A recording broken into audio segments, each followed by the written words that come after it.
ডিউটিতে আসা আমরা আজকে সকালের দিকে আমরা খবর পাই যে এই বাড়িতে গতকাল রাত্রিতেই তারা আক্রান্ত হয়েছে, বাড়ির ইট ভেঙে দরজা ভেঙে সেখানে ঢুকেছে। তারপর এই বাচ্চা ছেলেটা তাকে মেরেছে, তার মাকে মেরেছে একজন মহিলা মানুষ। কাজে এইভাবে বিভৎস আক্রমণ একটা বাইকের ওপর সংঘটিত করলো আমাদের বাড়ির তো এলাকার মধ্যেই।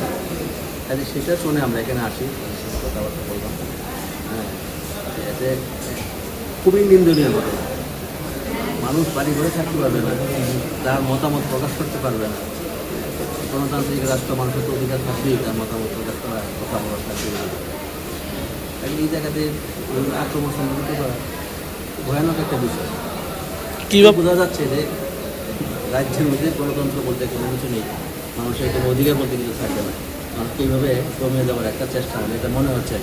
এই ঘটনা তার জন্য আমরা তীব্র নিন্দা করি। এই হামলাটা আসলে কিভাবে হয়েছিল, যেহেতু আপনি কথা বললেন, কি বললো আসলে ঘটনাটা কীভাবে হয়েছিল কিন্তু আমরা না, উনি কি বললো আপনাকে? উনি বললো গভীর রাত্রে প্রায় 12টা নাগাদ ওনার বাড়িতে গেট ভেঙে দরজা ভেঙে ঢুকে মা ছেলে দুজনের উপর তারা বেদকর আক্রমণ করেছে।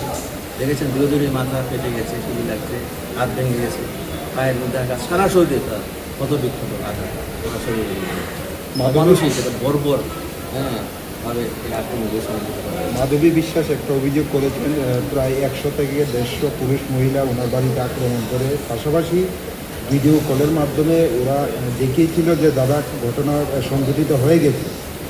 তো যাকে ভিডিও কল করেছিল সেই বিষয়ে মানে কে ছিল মাধবী বিশ্বাস, কী জানিয়েছে আপনাদের?